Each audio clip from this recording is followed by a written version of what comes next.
Bismillahirrahmanirrahim. Paragraf pertama membahas tentang riwayatul aqron. Apa itu riwayat aqron? Ketika seimbang antara si perawi dan orang yang meriwayatkan hadis itu seimbang dari segi umur dan sanad atau gurunya. Yang dimaksud seimbang umurnya di sini yaitu umurnya tidak beda jauh atau kelahirannya itu berdekatan waktunya. Dan kategori tidak beda jauh umurnya di sini masih terdapat khilaf antara para muhaddisin. Cuman kita ambil jalan tengah yaitu 1 tahun. Jadi kisaran umurnya hanya beda 1 tahun. Dan mereka ini punya satu guru yang sama atau berguru pada guru yang sama. Contohnya kelompok kita, saya, Lisa, dan Adit. Ini kan kita dari segi umur tidak beda jauh dan kita berguru pada satu guru yang sama yaitu Bapak Sofi. Katakan pada suatu hari Bapak Sofi meriwayatkan hadis hanya kepada saya saja, yang mana pada saat itu Lisa dan Adit tidak sempat hadir. Kemudian si Lisa meminta diriwayatkan hadis tersebut, yaitu hadis yang diriwayatkan dari Bapak Sofi tersebut, tapi mintanya ke saya, bukan ke Bapak Sofi langsung. Dan akhirnya saya pun meriwayatkan hadis tersebut kepada si Lisa. Begitupun juga Adit meminta untuk diriwayatkan hadis itu juga, tapi mintanya ke Lisa, bukan ke saya ataupun bukan ke Bapak Sofi langsung. Dan akhirnya Lisa pun juga meriwayatkan hadis tersebut kepada si Adit. Kemudian Adit juga dimintai hadis tersebut dan meriwayatkannya sampai seterusnya. Nah, natijahnya riwayatan seperti ini itu dinamakan riwayatul aqron. Karena kenapa? Karena antara si perawi dengan orang yang meminta hadis itu umurnya tidak beda jauh dan masih berguru pada satu guru yang sama. Jadi nanti tulisannya kurang lebih an Adit, an Lisa, an saya pribadi, dan sampai ke Bapak Sofi. Dan apabila si Lisa dan Adit meminta meriwayatkan hadis tersebut langsung ke Bapak Sofi, tidak ke saya, misalkan Lisa minta ke saya atau Adit minta ke Lisa, tapi langsung ke Bapak Sofi, maka hadis tersebut atau maka periwayatan tersebut itu tidak bisa dikatakan riwayatul aqron. Paragraf kedua membahas tentang riwayatul mudabbaj. Riwayatul mudabbaj ini lebih khusus daripada riwayatul aqron. Kalau riwayatul aqron pentasawurannya dari teman, dan dari teman, tapi kalau riwayatul mudabbaj adalah 2 orang teman atau sahabat. Tidak mesti dekat dari segi umurnya, cuman kedekatannya ini sudah mafhum. Artinya kemana-mana cuman adanya 2 orang ini. Jadi adanya 2 orang tersebut benar-benar dekat. Kemudian mereka saling. Nah, di sini kita garis bawahi saling meriwayatkan hadis. Maka disebut dengan riwayatul mudabbaj. Contohnya seperti dalam kitabnya Imam Daruqutni. Di situ dijelaskan bahwasanya Abu Hurairah meriwayatkan hadis kepada Siti Aisyah. Kemudian Siti Aisyah juga meriwayatkan hadis kepada Abu Hurairah. Jadi ibaratnya seperti barter hadis atau saling tukar-menukar hadis antara 2 orang tersebut. Dari segi umur tidak jauh beda, cuman kedekatannya ini sudah mafhum. Atau contoh simpelnya, saya dan Kang Adit itu teman dekat. Kemudian saya mempunyai hadis tentang wudhu dan Kang Adit mempunyai hadis tentang sholat. Saya tidak mempunyai hadis atau saya tidak punya hadis tentang sholat dan Kang Adit tidak punya hadis tentang wudhu. Jadi kita berdua saling membutuhkan hadis. Nah, akhirnya saya minta diriwayatkan hadis tentang sholat kepada Kang Adit. Begitupun Kang Adit minta diriwayatkan hadis tentang wudhu ke saya. Nah, akhirnya jadilah tukar menukar hadis atau barter hadis. maka inilah disebut dengan riwayatul mudabbaj. Jadi natijahnya riwayatul mudabbaj ini hanya terjadi antar dua orang saja. Apabila lebih dari dua orang, maka akan menjadi riwayatul aqron. Paragraf ketiga menjelaskan tentang riwayatul akabir anil asogir. Apa itu riwayatul akabir anil asogir? Yaitu meriwayatkan kepada seseorang yang lebih rendah daripadanya, baik dari sisi umur atau dari sisi kedudukan atau kedua-duanya. Itu dinamakan riwayatul akabir. Seperti riwayat Az-Zuhri dari Imam Malik. Dan asal riwayat Nabi kepada Tamim Ad-Dari itu merupakan khobar al-Jussasah. Dan sebagian dari macamnya riwayatul akabir anil asogir, yaitu riwayatul aba anil abna'i, yaitu seseorang bapak yang meriwayatkan hadis dari anaknya. Dan riwayatul sahabat anil atba'i, yaitu riwayat sahabat dari pengikutnya atau tabi'in. Paragraf keempat yaitu menjelaskan tentang riwayat sabiq wal lahiq. Jadi apabila salah satu dari kedua temannya, maksudnya kedua teman yang saling bersangkutan dalam pengriwayatan hadis dari gurunya, itu meninggal terlebih dahulu, maka itu dinamakan riwayat sabiq wal lahiq, yaitu yang terdahulu dan yang kemudian.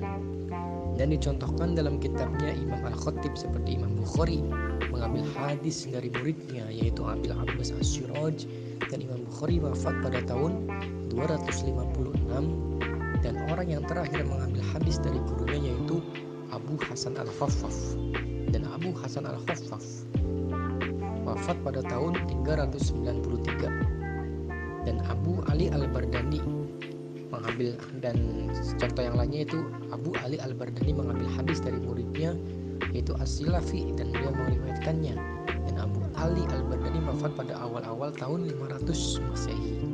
Dan orang yang terakhir mengambil hadis dari gurunya yaitu cucunya, yaitu As-Silafi, cucunya As-Silafi yaitu Abul Qasim bin Maki. Dan Abul Qasim bin Maki wafat pada tahun 650, dan jeda meninggal antara keduanya yaitu Abu Ali Al-Bardani dan Abu Qasim bin Maki yaitu sekitar 150 tahun. Jadi kurang lebihnya penggambaran atau pentasawuran riwayat sabiq wal lahiq tersebut kurang lebihnya begitu. Paragraf 5. Jadi paragraf itu sebenarnya sambungan sama paragraf 4 sebelumnya. Jadi di sini tuh terdapat keterangan bahwasanya sahabat Nabi yang terakhir meninggal adalah sahabat Nuh Asyabi An-Nasyari. Ia meninggal pada bulan Dzulqa'dah tahun 848. Dan sesungguhnya itu sudah ketetapan takdir Allah. Karena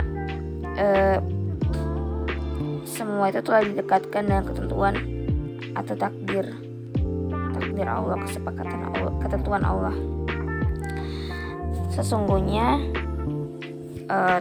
tidak beriman seorang kecuali dia beriman pada qada dan qadar. Seperti halnya Fulan pernah berkata, saya telah mendengar bahwa Fulan berkata, aku bersaksi dengan menyebut nama Allah, sesungguhnya telah diceritakan kepadaku Fulan sedang tangannya terikat sampai akhirnya, dan Fulan telah bercerita kepadaku dengan memegang janggutnya. Dia berkata, saya telah beriman dengan ketetapan atau takdir. Paragraf 6. Telah terjadi atau pada dalam silsilah sanad yang mulia seperti silsilah yang awal, maka sesungguhnya silsilah di dalamnya itu berhenti pada Sufyan sepakat dengan nama saja beserta kinayah. Kinayah itu nama julukan, nama ayah atau kakeknya ataupun nisbat. Seorang khatib telah mengarang di dalamnya seperti Khalil bin Ahmad, Ahmad bin Ja'far bin Hamdan, Abu Imran al-Jauni, Abu Bakar bin Abbas, Hamad bin Abi Zaid, Ibnu Salamah, dan Hanafi yang dinisbatkan kepada Bani Hanifah madhab, untuk madhab. Paragraf 7. Terkait kesepakatan adanya perselisihan mengenai suatu lafaz yang dituliskan Abdul Ghani bin Sa'id Az-Zahabi yang beliau munculkan dalam pendapatnya dan juga oleh Syekh Islam dalam pendapat yang lain. Semisal terkait adanya perbedaan pendapat mengenai kata salam. Salam yang pertama itu dengan tasydid, sedangkan salam kedua itu dengan takhfif. Dan yang takhfif itu merupakan pendapatnya Abdullah bin Salim al-Hibri as-Sahabi. Lalu pendapat salam yang dikemukakan oleh Abdullah bin Salam al-Hibri as-Sahabi ini dikuatkan sama anak saudari perempuannya Abdullah bin Salam al-Hibri as-Sahabi. Kemudian pendapat ini juga dikuatkan oleh Abi Ali al-Jibai. Kemudian pendapat tersebut juga dikuatkan oleh An-Nisfi as-Sa'di, anak dari Muhammad bin kemudian pendapat ini dikuatkan juga oleh anak dari Muhammad bin Salim al-Kindi, Syekh Bukhari. Kemudian juga dikuatkan oleh Abi al-Haqiqi Yahudi. Paragraf 8. Jadi leluhur kita tuh telah bersepakat gitu terkait adanya perbedaan lafaz-lafaz nama. Jadi ini juga dibahas kan. Terus Al-Khatib tuh menggolongkannya terkait dari dua bagian tadi dalam contohnya. Yang pertama tuh ada Musa bin Ali di fathil aini. Jadi ainnya tuh di fathah. Jadi fathah. Jadi kan Musa bin Ali. Terus yang kedua tuh ada Musa bin Uli. Ainnya tuh di dhammah. Terus pendapat yang memilih pendapat pertama tuh itu tuh lebih banyak pendapatnya. Terus ada juga yang kedua tuh di dalam Ibnu Riyahul Lahmi. Contohnya dalam lafaz wasyarihu bin Nu'man. Di sini tuh wasyarihu, shinnya tuh diberi titik. Shi, jadi kan sya gede ya kalau dalam bahasa Indonesia tuh. Jadi kan kalau misalkan sin yang gak dikasih titik berarti kan sin. Tapi di sini dikasih titik jadinya shin. Shinnya tuh diberi titik jadi wasya. Terus hanya tuh tidak dikasih titik, tidak diberi titik. Jadi kan kalau misalkan diberi titik kan bisa aja kho, bisa aja jim. Tapi ini enggak dikasih titik jadinya wasyarihu bin Nu'man. Pendapat ini tuh mengikuti pendapat Ali bin Abi Thalib. Terus yang kedua tuh wasari jubnun Nu'man. Sinnya itu nggak dikasih titik berarti kan huruf sin. Terus itu hanya dikasih titik jadinya jim, wasariju.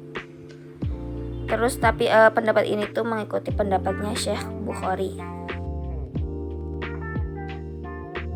Paragraf ke-9 wasiyagul adai allati yurwa bihal hadithu fiha wa fi murattibiha wa kaifiyatiha khilafun tawilun. Bentuk-bentuk penyampaian yang diriwayatkan kepadanya sebuah hadis dan di dalam kedudukannya dan cara-caranya itu memiliki perbedaan yang panjang. Dan kami memutuskan melakukan apa-apa yang terkenal di kalangan ulama mutaakhirin, dan pengamalan itu adalah seperti saya mendengar dan telah menghadiskan kepadaku untuk mengeja ila akhirih, yaitu pernyataan Syekh yang disandangnya dan memberitahu kepadaku dan aku membaca terhadap yang membaca atas Syekh, dan boleh membawa lafaz tahdis di sini dan memberitahukan ketika sebelumnya, akan tetapi yang pertama adalah yang awal yang didahulukan. Fal jam'u untuk kelompok, yakni kami telah memberitahukan dan membaca atasnya, dan saya memperdengarkan untuk pendengar dan berita berbicara dari mulut ke mulut dan menuliskan atas ijazah dan berkomunikasi yang pertama dan yang terakhir dalam ijazah secara mutlak. Dan yang kedua Apabila syekh saling berhadapan dengannya, maka tidak menggunakan itu di tempat penulisannya. Yang ketiga, bila menuliskannya dengannya dari suatu negeri, maka boleh menggunakan pemberitahuan dalamnya yang dikaitkan dengan ucapan syekh, seperti ijazah atau saling berhadapan, atau menulis, atau mendapatkan izin, dan lain sebagainya, dan mutlak di sisi kaum. Dan mengajarkan apa yang kami sebutkan atau yang kami sebutkan satu persatu dalam bentuk pelaksanaan, sesungguhnya yang tampak mendengar dari lafaz syekh dan pembacaan dan pendengar atasnya. Ijazah adalah kedudukan yang tertinggi. Macam-macam ijazah. Macam-macam ijazah, perbandingan untuk saling menyampaikan untuk apa yang di dalamnya dari penentuan dan penggambaran syekh mencegah terhadap kemurniannya, atau orang yang meminta terhadap kemurniannya hadir terhadap syekh dan berkata kepadanya, "Ini adalah riwayatku dari fulan," maka dia meriwayatkan kepadaku, yaitu ijazah baginya, yaitu untuk saling menyampaikan, maka riwayat tidak sah atasnya kecuali menggabungkan dengannya. Untuk mencari, yakni mengetahui penulisnya dengan tulisan tangan, dan jangan berkata, "Fulan memberitahuku," dengan tanpa pencarian, kecuali jika ia mempunyai ijazah, dan kecuali berkata, "Aku menemukannya dengan tulisan tangannya." Wal wasiyatu wa hiya ayyusa 'inda mauti aw safarihi ila akhirih. Wasiat yakni hendaknya seorang itu berwasiat ketika ia hendak meninggal atau berpergian dengan asalnya tersebut terkutuk, maka baginya tidak diperbolehkan meriwayatkan suatu hadis dengan kemurnian wasiat tersebut, kecuali jika ia mempunyai ijazah darinya. Ketahuilah, seorang guru mengetahui seseorang meminta sesuatu riwayat kitab dengan sesungguhnya dia meriwayatkan kitab ini dari fulan, maka tidak ada suatu riwayat yang diketahui darinya dengan kemurnian hal tersebut, kecuali jika seseorang itu mempunyai ijazah.